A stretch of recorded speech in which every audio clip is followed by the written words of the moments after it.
Hello, and welcome to Networking Unleashed, Building Profitable Connections.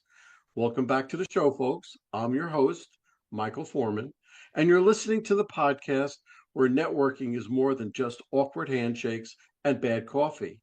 It's an art and a talent. But here's the twist, it's an art and talent you can actually learn. Yes, even if you're the person hiding in the corner at every event pretending to check emails. Networking isn't just a nice skill to have, it's a game changer. And when you get good at it, you'll wonder why you didn't start sooner. More connections, more opportunities, more profits. It's like unlocking a cheat code for life. So, whether you're the life of the party or the just let me stay at home and text type, we've got something for you. So, stick around. Let's turn those awkward small talk moments into big wins. Now, I've got quite an interesting guest today, Richard Blank. He's calling all the way from Costa Rica, and I'll let him go into that a little bit further. But following his childhood dream, he owns the largest collection of restored American pinball machines and antique jukeboxes in Costa Rica. That in itself just sparks all my interest, but I'll let Richard. Richard, how are you? And welcome to the show. I'm so happy to be here, Michael. Thank you so much for having me as a guest. Yes, I'm in the land of pura vida, of pure life. And I did follow a dream. I grew up in the 70s and 80s, and Ricky Schroeder's arcade on silver spoons made everyone envious. And Right. once you have discretionary income, instead of buying a Rolex, I'd rather have three pinball machines. And so that's what I decided to do. Good, good. Okay, you know what? I'm going to delve right into the whole thing. Let me ask a question. Sure. How has your background in telemarketing shaped your approach to networking? Great question. And first is I am the CEO of Costa Rica's call center.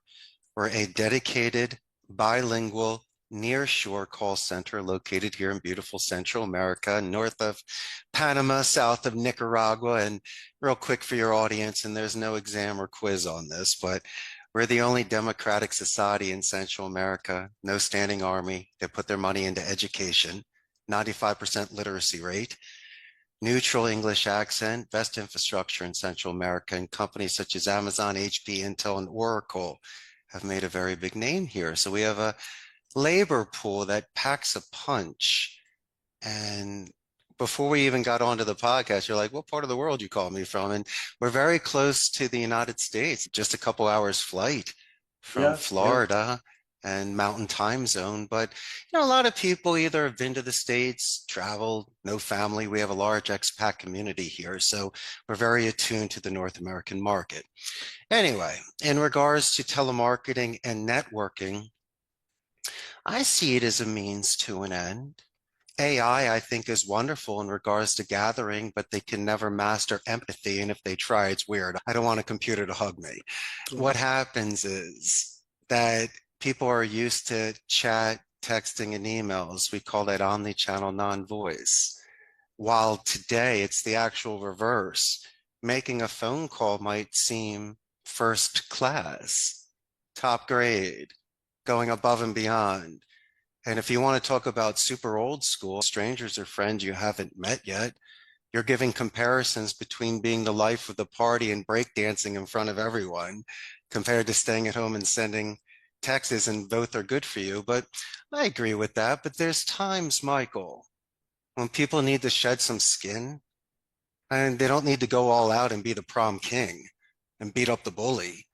But there are certain things where you can learn a proper introduction or listening skills, or even asking second and third questions. So it's not glancing over it, it's actual foundation interest. And you Which might is have one or two crucial. things. Yeah, yeah, of course. And I can remember Yeah. something about you a year from now. You respect that. But telemarketing, a lot of people, it has a bad rap because of Hollywood or just bad experiences.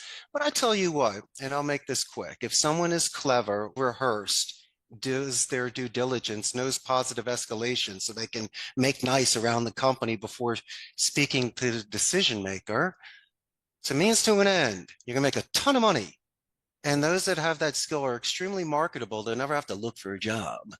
People Right. want them. And not only that, but besides being the top on the board and making a ton of money, just like yourself, where you do speaking at schools and helping the younger generation find jobs and tie a tie and be first class, you have the chance in this language, in this art of speech, to literally balance someone's bike and to pay it forward in regards to grammar, vocabulary, or just self-confidence and self-reliance. And so it's a beautiful environment of energy giving. And when I first got here 25 years ago, and I walked into my friend's call center just as a guest, I got the chills. There are sometimes you know where you belong. And I saw this environment. I go, besides being a native speaker, I have an advantage of them. Secondly, I love the art of speech. I thought it was fun. And so I just took it in a different direction. I added some play and knowing people and going old school. But I still believe that a lot of companies can make a ton of money retaining clients and prospecting new business. And that's great. And you keep referencing old school ways. And people think, come on, that's old school. But it's so important now, that one-on-one connection. It's so important. And yes, you have to put the cell phone down. You have to put the Zoom computer away. You have to just feel what the other person is like. Um, what conflict management techniques have you found most effective in professional relationships? Okay, really depends on the stage of the relationship. But in my opinion, I think adjustments of tone is very important. There's a technique in sales called mirror imaging, but you don't want to mirror image someone yelling at you or cursing at you.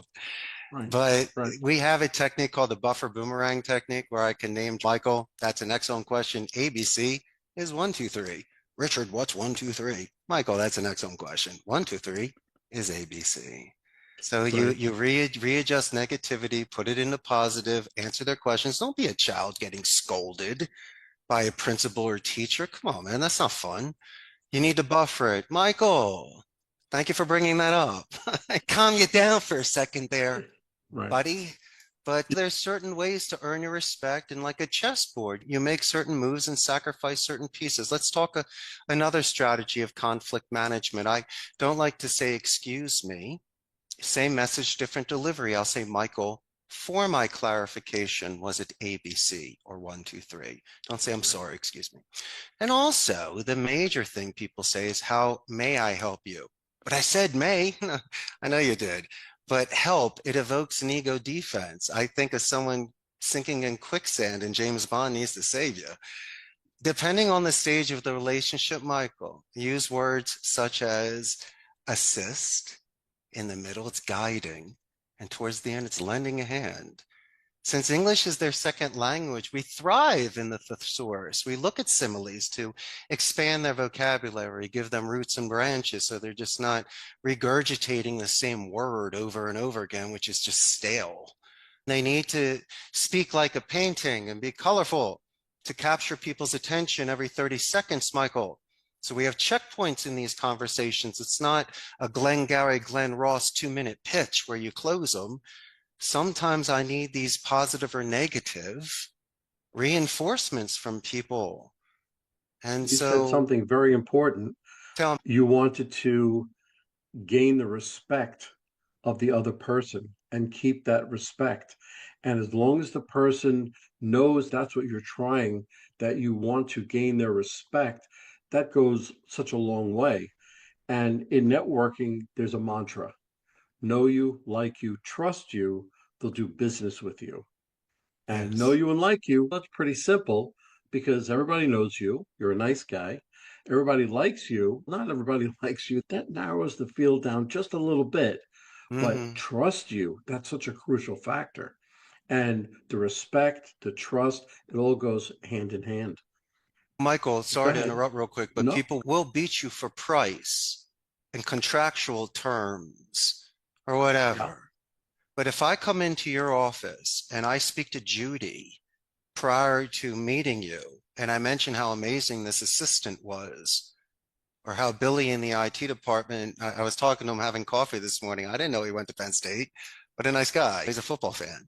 Right. And when you write these follow-up emails and you do meeting minutes and you mention these people, maybe, just maybe, by doing verbal and written positive escalations, you might get that consideration compared to the person that's bullying in there.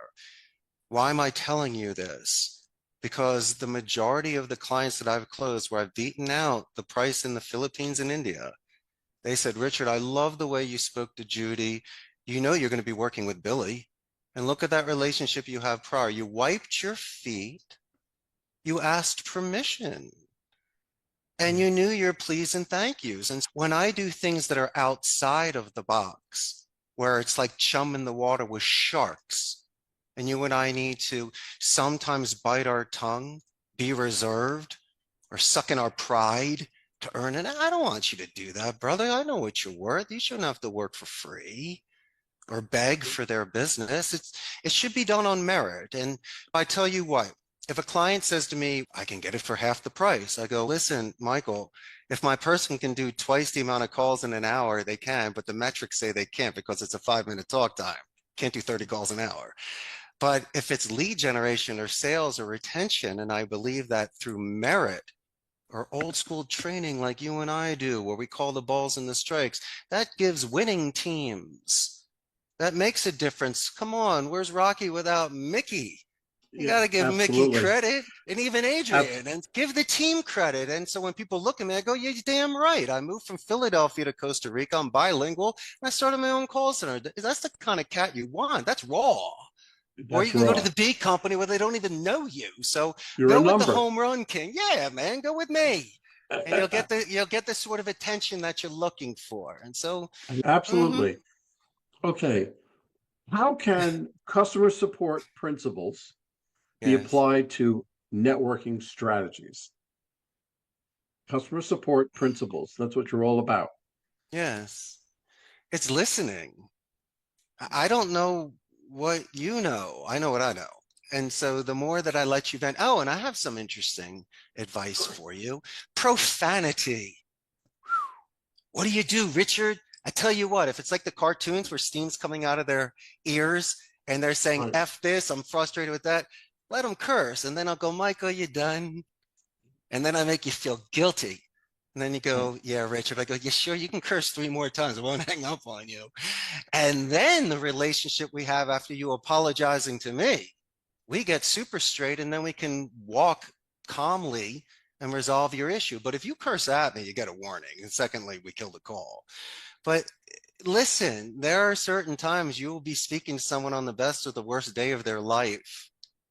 Unless you know them well, they might be out of character. Or why don't you give the kid the benefit of the doubt? So, as an owner of a company, unless they're flat out breaking the labor law, throwing a rock through a window, or scratching my car, and as long as he's not cursing on the phone, but if there's a Jerry Maguire moment, I understand the timeout. He's got 3 kids. He's taking care of grandma. He's late on his rent. So what you do is, and I've seen grown men cry, guys that are twice my size. And I think it's geographical. What you're saying is, first of all, you have to have the patience to do what you're saying, but okay, the patience on the other end. I come from New York. Okay. That's a yeah, hustle and bustle. Come on, get it done. You don't have what I want. I don't care. Next. And they don't even give you that chance. But I've since moved down to Georgia and things are a little slower, but we have a little more patience. And you can actually respond to the person you're talking to. And telemarketers, that's a different horse. Okay, because everybody has their own thoughts on telemarketers, but sure. you have to have that patience in order. If you can have the patience before you get on that phone, then that's half your battle. That's really good. It can Um, be, but patience can wear thin. it depends on the person. It depends on the person and what they're going through. You may get hold of that person and they're going through whatever terror they're going through, whether it's the 3 kids or their parents or in-laws or whatever, and doesn't have the time. But so it really depends on what that person is going through. Yeah, it's Okay, let also me ask you another life. question. Yeah, what's up? How, what's up? All right. How has gamification influenced your approach to building and maintaining professional relationships? Of course. Your best friends were made on the playground. Kickball, Absolutely. capture the flag, Nerf football in the snow when they called off school that day, which was great. I love that. I Of, love that. of course you do. That's why you die for passes and stuff. I love it too. I was also a hockey player. So I'm a huge Flyers fan when we used to beat your Islanders and your I'm a Rangers Rangers. fan. I'm a Okay, Rangers well fan, that's but fine. that's Well, all right. Bernie Perrant, my Broad Street Bullies. But where am I going with all of this? You need play. You need to let off steam. And just because we're an adult doesn't mean we need to be boring. Look at the movie Tom Hanks. It was funny, the adult jumping on trampolines and playing with toys. Why?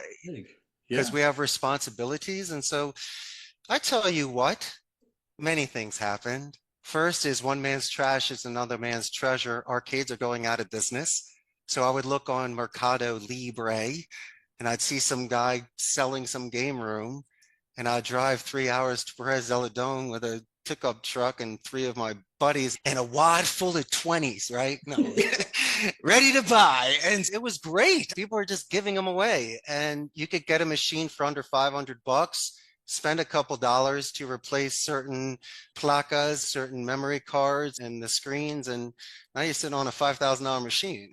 So it's amazing. And through the years, I've collected 13 pinball machines. My oldest is a 1970s Bally's Camelot. The newest is a 94 Last Action Hero Arnold Schwarzenegger Data East and Oh everything yeah, in yeah, between. yeah. But I tell you what, when you have this space, it gives people a chance to meet others from different departments, to try a game, to try a pinball machine. And they'll say, "Hey, Michael, I've played virtual pinball." You're like, "Yeah, great." It's Yeah, like it doesn't looking at matter. Playboy and not going on a date. Come on, man. You need to be real. And so they get to feel the machine like Elton John when he wrote it about you feel the machine, you become one with it. These and sabes, these electrical mechanical machines that are just on contacts. Yeah, Say you what don't you feel it. want. Of You course, don't. you're part of this experience. There is an Right. energy transfer, and the ball could either go into the spot or run down the middle. And they're gorgeous. They're beautiful. The marquees and the artwork, and especially the ones from the late 70s prior, where they used to paint the play field so it wasn't a laminate. And say what you want. And Mike, I will say this to you and your amazing audience. When you know what you love, when I see these pinball machines and I can have them and maintain them, restore them, clean them up and shine them and turn them on, and just when you're a kid, 25 cents in a pinball will go in a minute compared to asteroids where I could play that for 45 minutes. And so Right. this is a dream for me. I'm like a child and I love them. My purest passion. And the fact that I'm able to share this with people and we can be equal, we can tap each other on the shoulder and laugh. And I've been able to retain people, reduce attrition. People have fallen in love there. They smoke less cigarettes. They're on their phone less in the corner looking at Japanese anime or Instagram. And my man, I've created fun place, fun time like Willy Wonka, where he opened up that one room and you can eat anything and there's a river of chocolate. You Right. walk into a company. Have you ever seen a game room? Never. Maybe a TV and a ping pong table or something, but have you Right. flat out seen a half a dozen pinball, a bunch of fighting machines, air hockey machine, and an Alpine Racer 2 Nameco ski machine? Oh yeah. That's how I Yeah. treat my people. That's how Yeah. I treat me. And so, networking wise, when people come in and size me up and have options of where they can work in the country, they look at that and go, you know what? Maybe I belong in this environment. So, it's about showing to then receive. No, it's amazing. You're really bringing out the fun eh, that an employee can have, but that makes them work that much harder. They're much more into their work because they know that they're, it's a great place to work. So if you love the place, that you work harder, and that goes to your customers as well because you can't. I always say because I've owned many businesses, Yeah. and you can be one way to your employees, but if you're not good to your employees, how can you expect your employees to be good to your clients? So you have to treat, that's first and foremost, you have to treat your employees the best so they can treat your clients the best because they're not going to laugh and smile with your client if they're not happy. And it sounds like you're making everybody happy. But Oh, as long as we're on the pinball trajectory, yes. what lessons of the world of pinball machines have you applied to your networking strategies? Ah, Concentration, using other senses, that's great. sometimes anticipation, planning, or how about this? Regardless of the outcome, just enjoying the time. I don't, That's it. it's like a scent of a woman. When Al Pacino danced with that woman, yeah, they had the most beautiful dance for 5 minutes. Didn't mean they got married. Yeah, But I tell you what, you ask either of them, hey, do you remember dancing with this person at that hotel back in 96? They're like, absolutely, I do. You remember somebody for the rest of their lives, so you don't need 30 years to do it. You could do it in 5 minutes. yeah, And yeah. so You you can, try to anchor with people, you try to get real. If not, you're just like everybody else. yeah. And you're proving to me that you're not like everybody else. You're not like any other employer. And I like to think of myself in the same way because I've always treated the employees that way. So I got news for you. We are the exception to the norm. Well, And it's I- unfortunate, right. but it's true. But you're painting a rosy picture on it, Michael, and I very much appreciate this. We might as well show the highlights. Why don't we show the fumbled footballs and interceptions and lost, Of course you reverse can. So, plays? all right, let me ask you a question Talk to me. because you've had some great success with Hmm. your company today. What mistakes did you make and how did you overcome it? The number one mistake I made was hiring supervisors or executives on the outside. I'll hire specialists for IT and stuff, but it needs to be promoted from within. So that was a huge mistake. They never earn the respect of the people. But my labor pool is about 24 years old, and most of them live at home. And this is fun money. And Amazon could hire them first thing tomorrow morning. So to think about a huge investment in someone and longevity is one thing. And so there's a very special balance there. First, we're very selective of the campaigns that come in. We don't do sports books, casinos, stocks, pharmacies, or sweepstakes. Secondly, I'm only 150, so I can be selective of the candidates. But then you say, Richard, you see the shining object. Yeah, that's like a mercenary. They're not going to last. They'll be a jumper and a cancer. I'd rather have an 18-year-old kid with great English that can mold like a squire, okay, that doesn't have bad habits, not a cancer. I can teach these things. But then again, how do I really filter somebody out? And even in networking, this could be a very interesting question to ask people. I always ask for a coming of age moment. I want to know a time when you beat up a bully or saved a kitten. Why? Because Michael might ask you a zig and zag question every now and again. Put your script down. Maybe he just wants to know, besides what your golf handicap, was there a time you stood up for yourself? Are you capable of telling me a 3 minute story that's not well rehearsed? And so I get to see people because that might be the way I get the contract with Michael, because he's got 10 people to choose from, but no one could answer the simple question of standing up for themselves or saving the day. And when I see what some people write about taking care of families, of younger siblings, growing up, hmm, losing their innocence, or learning the violin, doing something in regards to travel or how many books they've read. So I'd rather hire the marathon runner. I want to see what somebody does outside of the office, which show dedicated practice. Why? So I can also give you a nickname, call you Killer or Baby Saver. What's up, Kitten Saver? My man. So I can tell you that on a Wednesday. But then I get to know you. Come on, give me some depth. Because if you don't play pinball with me, if you can't tell me that you saved a kitten, then guess what, Michael? No offense. You might be qualified and you're a great kid, but I don't think you belong here. And it's not just me, it's the 10 other guys you're working with. They're going to be like, this guy just doesn't fit in. It's not part of the crewage. And so Yeah. No, I that's what listen, I think about too. I was in the Air Force for 9 years. I was a police Yeah. officer and I saved 5 lives in that time. And I remember Yes. every single one of them like they were yesterday. And it's really amazing the difference when you're trying to serve, when you're trying to do your best, and you put the other person in front of you. The world's a better place, I feel. It is.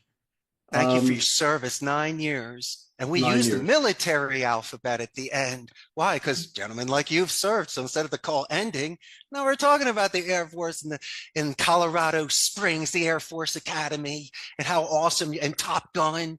Which one did you like, one or two? That was Stuff like Navy. that. But But still, they that's all right. flew. But yes, he did. Yes, he did. Okay, so let me ask you a question.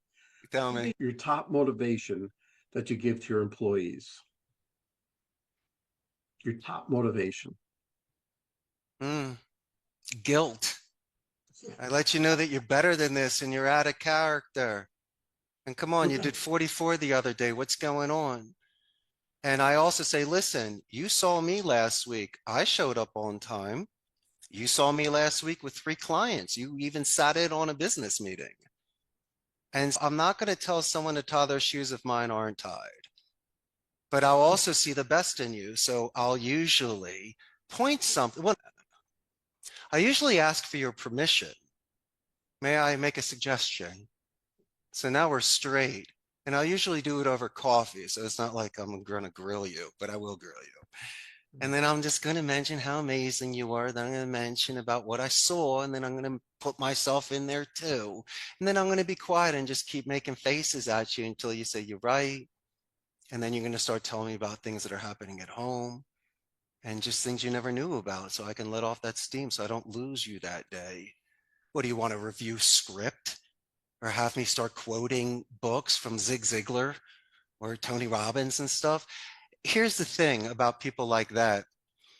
I think success is amazing and you can have certain mentors and gravitate towards, but at the end of the day, they're very alone. These people are looking in the mirror and realizing what they need to do. And advice is only so good. So I need to get something out of them. With broken ribs, they still need to stand up. And when they see someone like myself who has the leverage to make or break them, but takes them off of the floor when it's not their break time, to either praise them during a moment when they're shining or a certain time where I see this readjustment because I just don't want to lose Billy. What a beautiful time. And so my Well, motivation, unfortunately, doesn't come through sunshine. It comes through some darkness. Why? So you can find your own light. And when you do that, you're golden, man. I don't even well, know what this. your motivation can come from either way. It's how you have created your atmosphere, whether you're going to do it in good times or bad times, whatever it is, but whatever works. That's right. But your motivation is so important because you're letting them know it's going back to that trust and respect factor that you respect this person so much that you're willing to find out what's wrong, let him vent, let him get it out of his system. But he's a good person. You're doing a good job. So come on, get out there and do your best. So it's Michael, we're really, cashing in the chips. If it's a yeah. person you've never met before, you can't do that unless they want to Well, crawl on of your course shoulder. not. I'm talking about an employee. I'm talking So about all, track record. You can yeah, cash in those chips. Those are the time you leave the building so people don't see the scene and you take the walk yeah, like a good. buddy. And so people, and then they look at you, go, I'd never expected that from you. And then you say, why? Come on, Michael. You How many people you have know given you me. second and third chances? Exact. I guess they didn't. Yeah, Or they right. compared you to other bosses that just pieced them out and fired them. And I don't know, man. I'm seaworthy. I don't know anything else besides technology. I got to hire a guy. My accountants, they got to do the numbers for me. What do I know? I know how to take a walk and have a coffee. My goodness, I guess that's the sort of thing that sustains seasons and Well, tough weather. again, It's the only thing I know. it's what separates you from the masses. That's where It's people want to work sincere. for you. They want to Sure. work for you. They can take a job. They can take a job anywhere. Okay. But if they want to feel at home, they want to feel respected, they want to feel like a person, then they'll work for you, Work with me. work Me. with you. Come Sorry on, the about that. circle. Come on, Working with Michael. you. What is it, 1984? Remember, they have the leverage. They can leave me anytime. It's like a Absolutely. cat. You don't want to spook the kitty, and then the feral cat runs away. So there's a beautiful balance of the open cage bird. And I think I've learned to understand that through the time. And I tell you what, by really assisting their English and investing in this and giving them proper grammar and certain suggestions to watch The Face Man from the A-Team or the show Remington Steele in I, their English, I love Remington Steele. they smile. It Okay, so reduces defense. let me ask you one last question that's going to bring everything together. Just give me a tip for networking that you would give to my listeners that they can begin today or tomorrow to get them on their journey. Of course, dedicated practice in your delivery. I need for you to record yourself. And because this is how people are going to hear you when you leave a message or see you in conversation. As much as you might think it's funny to sit in front of a mirror, if you're planning on sitting in business meetings and networking at a club and shaking hands and stuff, you better realize, because sometimes people, they get not only distracted, but they give away tell signs. They get lazy in regards to self and object adapters, start biting nails, scratching, doing weird things. I've always put my customer service people, I used to have them have a mirror right next to their telephone. Of course. And when they went on the phone, they looked at themselves because when you smile and you are happy, it comes through the phone. It comes through, and the other person actually picks up on that, on the vibe of the person, and they're not even there. So Of I found course. that to be such an important part of Well, customer Michael, they're service. in the now. They're not spacing out or thinking of lunch. And I tell you what, this is something that will make things very easy for your audience. If you, like you and I did prior to the podcast, if you do just a little bit of due diligence, Facebook, Yes. LinkedIn profile, looking at the website, and it's not to have it memorized for final exam time, but there are goodies there. You'll see certain pictures of someone doing athletics or a company event or the loading dock that's next to the lake. You can say, this is beautiful, where you guys are located in Maine. And it's just, when people have called me, and you've mentioned it multiple times, my arcades, if somebody calls me to pitch me, regardless of any sort of widget, but they go, hey, Richard Blank, I hear you collect pinball machines here in Costa Rica. What's happening? I'm going to give you 3 minutes, unless I'm on the phone with Absolutely. Michael and I'm busy. I'm like, listen, credit card at the ready. It's yours to lose. It's because you snapped me out of the trance. You got rid of the bad taste of the black and blue bad telemarketers. You might even patted my ego by saying, Costa Rica's call center, how are you today? I was like, how nice. How nice is that? You gave me a company name spike, which snaps me out of the hi, sir. Can I speak to a? I don't do things like that. And so I've realized that instead of making 100 calls a day, make 85 calls a day and spend an extra 30 seconds looking up something and complimenting Judy, the secretary, and maybe leaving a custom made voicemail. You It might always get goes a back long that way. 20%. And you know what it also does? It doesn't ice a kicker. You were talking earlier about people in their rhythms and stuff and why the games are there. I tell you what, man, when people are on break time, if they slow down, it's like running in place at the stoplight, certain marathon runners. If you go down and play Pac-Man, air hockey, pinball machine for 15 minutes, then go back to the phone, it's not saying you're going to do it better, but I tell you what, you're still warmed up. Your muscles aren't sore. So I can at least guarantee the same, if not better performance, not ramping up and getting lucky with a curve shot. It's just, Right. you Right. can't do that. People get stale, get cold. But what a beautiful art of speech. You're talking networking. Forget the guys that are texting. I don't even want to go there. Let's talk about speech. If you're capable of reading with conviction, using trigger words, spiking those for attention so it's not monotone speech. You should be pausing before names and numbers for emphasis, okay? You should be name dropping your name, at least in the beginning of a transitional sentence. Michael, makes sense, right? Move Right. forward, right? And then if you say, but you don't use the word Michael over and over again, I know to name drop, calm down. It's like the beginning and the end of the bridge. Okay, the entrance and the end of the transitional sentence and the conclusion.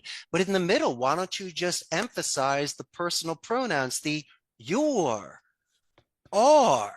What do you mean? Add a quarter-second slide and spike it a little bit because it's still attention grabber. It's the cousin of the name drop.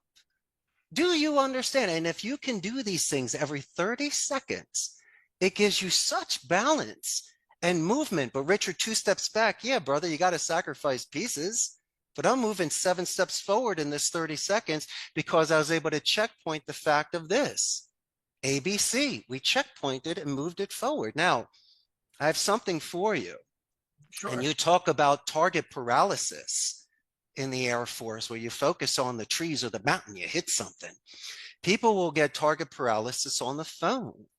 And I understand that. And one of the greatest things to do is to be in the now, on so many different buttons to press, things to concentrate, breathing, if and even it's the basics. And so it's a technique that we use, Michael. It's a phonetic micro expression reading, because people love to read body language. We can talk about that on another podcast. But in the course of 25 years, tens of thousands of phone calls, I think I've cracked the code. And since you're my boy, and I'm so proud of your 9 years of the Air Force, I'm going to share it with you and your audience. Is that cool? I'll give you some declassified top secret information. Are you ready for this? Go ahead, go. Okay, let's do this. Let's do this. Okay. So you have a simple XY chart. So think about it like this. The X is your rate of speech, and your Y is the speaking level, the pitch. So it can be done in any language. So besides your tone of voice, which in my opinion should be confident and empathetic consistently until I can readjust your tone, I pay attention to how fast and how loud you go, because I don't even know you. And so every 30 seconds, regardless of the transitional sentences, the semantics, our pitching, our all the soft skills that I gave you earlier of the escalation, the company name spike, the due diligence, I still want to see if you're going fast, slow, loud, or soft. Why? Because if you're spiking or dipping, I stop and I ask a clarification question. If it makes sense, sounds good, may we move forward? So these are insurance policies that take 3 seconds to get it to move forward, because a lot of the people, and I've seen this in metrics, will just run through a call and realize they don't get the appointment. I'd rather have a 5-minute solid than a 10-minute shaky that doesn't hit. So you need to really solidify this thing and move it forward. Like it in the show Get Smart, where you walk down the hallway and the doors close behind them. That's the only way to seal it, deal it, and move it forward. And so the paralysis, the target paralysis, is thinking of G when you should be on Bravo, on B.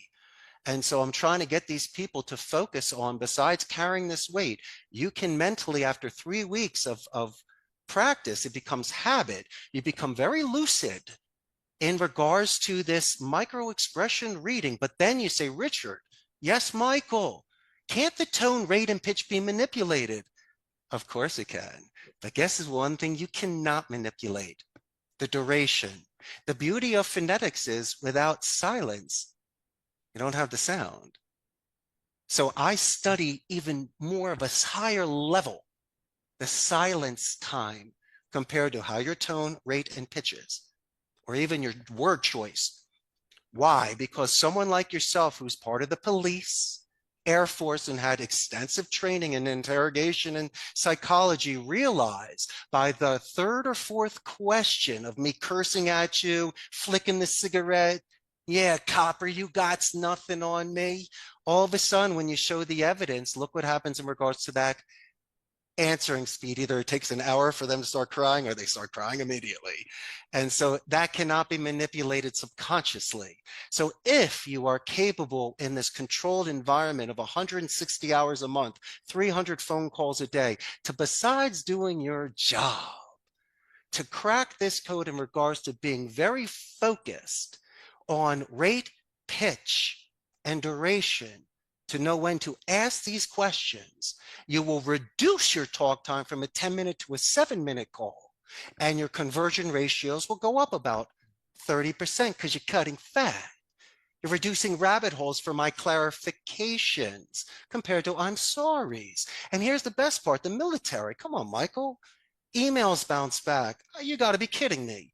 You walk through those emails at the end, and you pronounce those exotic names properly, because some people will say thank you. No one ever really asked. They're too afraid to ask how to say my last name. And that's a wonderful thing to do to somebody. Don't be afraid. You should Absolutely. ask the proper pronunciation the first time to not be afraid. And you ask for secret sauces. Come on, Michael. This is ABC 123 101. This is how grandma and grandpa taught you to behave. And if you do these sort of listening skills in the moment, paying attention, moving forward, cutting the fat, taking notes, acknowledging, you're going to build an extremely large business of really solid long term clients that will recommend you to people because they know you're a good guy and they loved you before any contracts were even signed. That's as referrals are gold. It's golden, especially if Yeah, they are mentioning your name and everything. So that goes for a whole nother podcast. But referrals, your whole goal is for that referral base because you do that referral base, you've tenfold. You've done your job. that's right. Um, okay, Richard, how can anybody get hold of you? Either call center for pinball machines, for anything. What's the best way that they can get hold of you? Oh, naturally, buy a first class plane ticket, fly down and come visit me. Besides that, Yeah, I hear it's freezing up north. It's yeah, got some well, cold it's weather it's going on cold. up there. I'll give you that. Oh my goodness gracious. But no, you can send me an email, the CEO of Costa Rica's call center, or check me out. And I tell you what, all they need to do is mention you, Michael, and say that they saw this podcast. I'll be more than happy to review some scripts for some people, give some advice for free. My thing is to pay it forward. Anybody that's got the guts to make a phone call and are not compromising their ethics, I think they're wonderful. And I'm going to say it again, dedicated practice. Speak out loud, practice your phonetics, record yourself, pay attention to this stuff. And if you do, you'll become one of the most incredible speakers that people will hire, promote, recommend, or say, hey, will you speak for us? You're the guy. And yeah, be bold and brave. You only get one That's life. You get 99 years. That's all you get. what I used to tell my players. I was a coach for 16 years, a baseball coach. Yeah. And the parents used to say, perfect practice makes perfect. And I said, no, you're wrong. Perfect practice makes perfect. So you have to, Yeah. because if you keep practicing the mistakes, you're going to always make those mistakes. But if you don't, and you just practice, that's what I do with networking, with speaking, and everything else. Because I said in the beginning of this podcast, networking is a skill, okay? And you have to practice in order to get good. Anyway, Richard, thank you so very much. You have quite a background. You gave me you gave me interesting thoughts on the call centers and everything else. And I hope that some of my listeners or all my listeners, I don't care, as long as they reach out to you, I'll feel better. Okay. So I'll talk with you soon. Sounds good, Michael. Thank you. Well, hold on, folks. Don't go anywhere. Let me just read a few of our sponsors that we have. Struggling to reach success? Maybe it's time to quit. In Quit Your Way to Success by Rodney Davis, this reveals 27 steps to breaking bad habits that hold you back. This powerful book helps you rewire your mindset, take control of your actions, and turn setbacks into stepping stones. With real life examples, motivational quotes, and actionable lessons, especially for sales professionals, you'll gain the tools to quit what's stopping you and start winning. Transform your future today. So Quit Your Way to Success by Rodney Davis, available now on Amazon. And this is a nonprofit called Revved Up Kids. This is something I believe in wholeheartedly. Revved Up Kids is on a mission to protect children and teens from sexual abuse, exploitation, and trafficking. They provide prevention training programs for children, teens, and adults. To learn more, go to revvedupkids.org. That's REVVEDUPKIDS.org. Well, that's a wrap, folks. A huge thank you to our special guest for sharing such incredible insights today.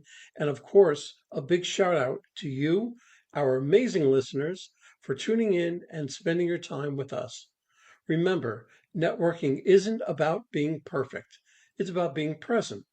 So take what you've learned today, get out there, and make some meaningful connections.